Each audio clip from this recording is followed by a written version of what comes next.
और अब हम बात करेंगे कर्नाटक के विधानसभा चुनाव की, जहां कर्नाटक चुनाव के लिए नामांकन वापस लेने का आज आखिरी दिन है। बीजेपी, कांग्रेस और जेडीएस समेत सभी दलों ने इस बीच प्रचार में पूरी ताकत झोंक दी है। 10 मई को होने वाले मतदान के लिए सत्ताधारी बीजेपी और मुख्य विपक्षी कांग्रेस समेत तमाम पार्टियों के स्टार प्रचारकों की फौज मैदान में उतर चुकी है। इसी के तहत केंद्रीय गृह मंत्री और वरिष्ठ बीजेपी नेता अमित शाह भी कर्नाटक के दौरे पर हैं। मैसूरू के श्री चामुंडेश्वरी मंदिर पहुंचकर उन्होंने पूजा अर्चना की और उनका चामराजनगर जिले के गुंडलुपेट में रोड शो है। साथ ही सकलेशपुर में भी एक और रोड शो का कार्यक्रम है। बीजेपी के राष्ट्रीय अध्यक्ष जेपी नड्डा भी कर्नाटक के 3 दिनों के दौरे पर हैं। चिक्काबल्लापुरा जिले के सिदलघट्टा में उनका रोड शो है। जेपी नड्डा उत्तर कन्नड़ जिले के सिरसी मंदिर के दर्शन भी करने वाले हैं और कई सार्वजनिक सभाओं को संबोधित भी कर रहे हैं। कांग्रेस की बात करें, कांग्रेस नेता राहुल गांधी भी कर्नाटक में पार्टी के प्रचार के लिए लगातार मौजूद हैं। कल विजयपुरा में रोड शो किया था। राहुल गांधी ने केंद्र सरकार पर अनेक आरोप लगाए वहां पर और उठाया जाति का मामला, जातिगत जनगणना की पैरवी की। तो क्या बीजेपी के विकास वाले एजेंडे का मुकाबला करने के लिए राहुल गांधी खेल रहे हैं जाति और मजहब का कार्ड? कांग्रेस के नेता और पूर्व मुख्यमंत्री सिद्धारमैया के लिंगायत चोर मुख्यमंत्री वाले बयान पर जबरदस्त राजनीतिक प्रतिक्रिया इस बीच देखने को मिल रही है। जनता दल सेक्युलर के अध्यक्ष एचडी देवगौड़ा की भी तुमकुरू जिले से अपने प्रचार अभियान की शुरुआत। आयशा खानम हमारी संवाददाता जुड़ रही हैं बेंगलुरु से हमारे साथ इस खबर पर चर्चा करने के लिए। सबसे पहले चर्चा सिद्धारमैया के उस बयान पर जिस पर कि बहुत ही सियासी प्रतिक्रियाएं आ रही हैं। आयशा के लिंगायत मुख्यमंत्री और चोर कहकर के जो उन्होंने जोड़ा, इससे किस तरह की प्रतिक्रिया और किस तरह से ये मुद्दा बनता हुआ दिख रहा है? आयशा जी, लालचंद अपना सवाल दोहराएं प्लीज। जी, मैं ये कह रहा था कि सिद्धारमैया का जो बयान है, लिंगायत मुख्यमंत्री और चोर शब्द को उन्होंने जोड़ा, तो ये क्या कांग्रेस ने एक बैठे बिठाए मुद्दा उछाल दिया है और बीजेपी के हाथ में एक मुद्दा पकड़ा दिया है? जी हाँ, बिल्कुल। देखिए, हर चुनाव में कर्नाटक में लिंगायत जाति का मुद्दा जो है अहम होता है और लिंगायत जाति जो है कर्नाटक में निर्णायक वोट समुदाय है, वोटर समुदाय है। तो ये तो यहाँ पर सच्चाई जी।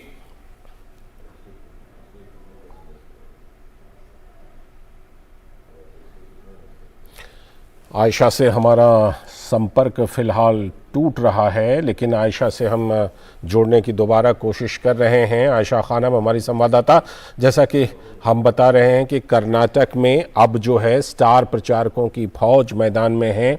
इस पर भी हम बात करेंगे। फिलहाल वक्त है एक ब्रेक का और इस बीच में आयशा खानम से फिर से जुड़ने की कोशिश करेंगे। Indian Maritime University brings you the most prestigious and adventurous career in merchant navy and marine engineering with world-class infrastructure and sprawling campus at 6 locations. It's not just a career but an ocean of opportunities. Indian Maritime University, a central university recognized by Government of India. Admissions open for 2023 to 24. अगर लड़ाई का मन बना ही लिया तो सेना भी चाहिए और सेना को एकत्र करने के लिए कुशल सैन्य सलाहकार भी चाहिए। ये जिम्मेदारी आप किसे सौंपना चाहते हैं? जिन्होंने मुझे शस्त्र पकड़ना सिखाया। तात्या गुरुजी तैयार हैं? It's a big blow for us. How are we going to fight now? The only way is to arrest Atta Tope. हम सिर्फ मराठा साम्राज्य और बिठूर के लिए नहीं, पूरे स्वराज के लिए लड़ेंगे। हर हर महादेव! हर हर महादेव!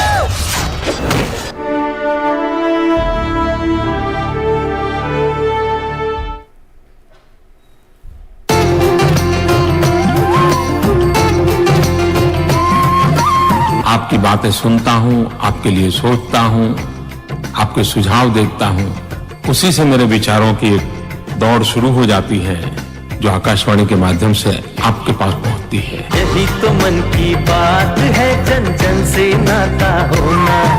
कही हुई हर बात हो जैसे खरा खरा सा सोना।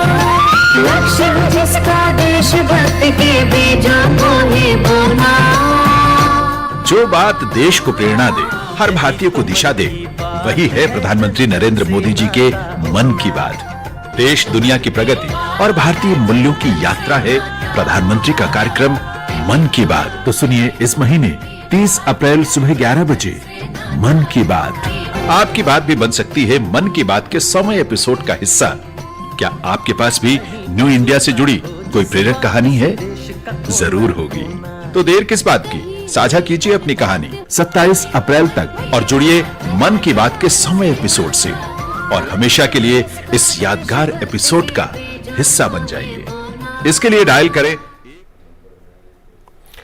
ब्रेक के बाद एक बार फिर से आपका स्वागत है। आयशा खानम बेंगलुरु से हमारे साथ एक बार फिर से जुड़ चुके हैं। आयशा, खासतौर पर आज जब नामांकन वापस लेने का आखिरी दिन है, तो अब आज के बाद पूरे 15 दिन प्रचार के लिए बचेंगे। हाई वोल्टेज प्रचार स्टार प्रचारकों के द्वारा, चाहे केंद्रीय गृह मंत्री अमित शाह हो, जेपी नड्डा हो, राहुल गांधी हो और जेडीएस की तरफ से एचडी देवेगौड़ा हो। प्रचार लगभग शुरू हो चुका है और अमित शाह जो है आज ओल्ड मैसूर रीजन में प्रचार की। बीजेपी के लिए ये बहुत अहम है। ओल्ड मैसूर रीजन में लगातार अमित शाह कई दिनों से यहाँ पर काफी कोशिश कर रहे हैं कि ज्यादा से ज्यादा सीटें यहाँ पर बीजेपी को मिले, क्योंकि 61 सीटें हैं ओल्ड मैसूर रीजन में। और बीजेपी का ये मानना है कि अगर इस क्षेत्र से बीजेपी करीब 30-35 सीट निकाल लेती है तो बीजेपी के लिए एक स्थिर सरकार बनाना आसान हो जाएगा। देखिए, ओल्ड मैसूर रीजन ज्यादातर ओक्कलिगर्स का गढ़ माना जाता है। जेडीएस और कांग्रेस लगातार यहाँ से ज्यादा सीटें जीतती आई हैं, लेकिन इस बार बीजेपी की पूरी कोशिश है कि ओल्ड मैसूर रीजन से ज्यादा सीटें टारगेट करी जाए। तो यही वजह है कि जमकर प्रचार हो रहा है ओल्ड मैसूर रीजन में और खुद अमित शाह यहाँ पर कैंपेन करते हुए नजर आ रहे हैं। तो ये स्ट्रैटेजी है बीजेपी की तरफ से कि ओल्ड मैसूर रीजन और उत्तर कर्नाटक, इन दोनों इलाकों में, देखिए ओल्ड मैसूर रीजन का वोकलिगा वोटों का एक गढ़ माना जाता है, तो दूसरी तरफ उत्तर कर्नाटक जो है लिंगायत समुदाय का गढ़ माना जाता है। तो ये दोनों अहम जाति हैं जो कई बार चुनाव को निर्णायक मोड़ देते हैं।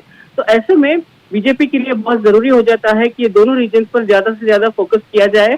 और खास बात यह है कि जब उत्तर कर्नाटक में, जब हुबली में जगदीश शेट्टर बीजेपी के नेता ने पार्टी छोड़ दी, तो उसके बाद से कांग्रेस ने लगातार ये बीजेपी पर हमला करती नजर आई कि बीजेपी लिंगायतों का सम्मान नहीं कर रही है। ऐसे में सिद्धरामैया ने यहाँ तक कह दिया कि बीजेपी के जो मुख्यमंत्री हैं बसवराज बोम्मई, वो खुद चोर मुख्यमंत्री है। ऐसे में पूरा समुदाय, जो लिंगायत समुदाय है, इस बात पर आपत्ति जताई है और ये पूरा मामला जो है इलेक्शन कमीशन तक पहुंचा है और इलेक्शन कमीशन में इसकी शिकायत की गई है। तो सिद्धरामैया पर एक्शन लेने के लिए और उनका जो बयान है उस पर आपत्ति जताते हुए ये शिकायत दर्ज की गई है। तो कर्नाटक में जो आने वाले दिनों में प्रचार दिखेगा, राहुल गांधी, फिर प्रियंका गांधी का भी प्रचार यहाँ पर जमकर होने वाला है, उनका भी प्रचार है और फिर देवेगौड़ा और उनके बेटे कुमार स्वामी भी प्रचार करेंगे। तो ये काफी ताबड़तोड़ प्रचार नजर आएगा कल से। तो बहुत दिलचस्प और बहुत ही इस चुनाव में सबकी नजर रहेगी, क्योंकि बीजेपी ने जिस तरह से बहुत बड़ी रिस्क उठाई है, बहुत बड़े बदल किए हैं और नए चेहरों को मैदान में उतारा है। आयशा, जिस तरह से राहुल गांधी ने जातिगत जनगणना का मामला उठाया, फिर जातियों को लाभ देने का मुद्दा उठाया, कहीं न कहीं ऐसा लगता है कि कांग्रेस जो है वो जाति का कार्ड खेलना चाहती है भारतीय जनता पार्टी के जो विकास और सामाजिक समरसता को जो बीजेपी ने खड़ा किया है उसके मुकाबले।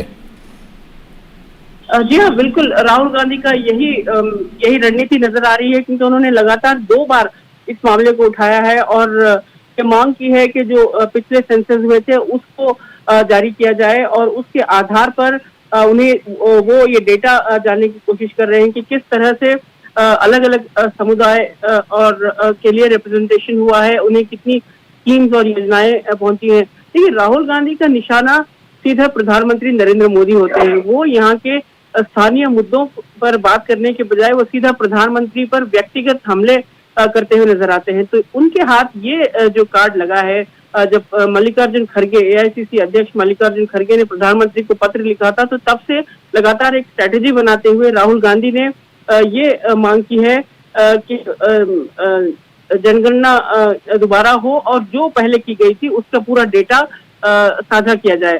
तो ये राहुल गांधी की एक रणनीति है, जाहिर है। उनका हम आपसे कहना है लगातार कि कर्नाटक के चुनाव पर चर्चा करते रहेंगे। फिलहाल आपका बहुत बहुत शुक्रिया, समय की कमी है, बहुत बहुत शुक्रिया, आगे आपसे चर्चा करते रहेंगे।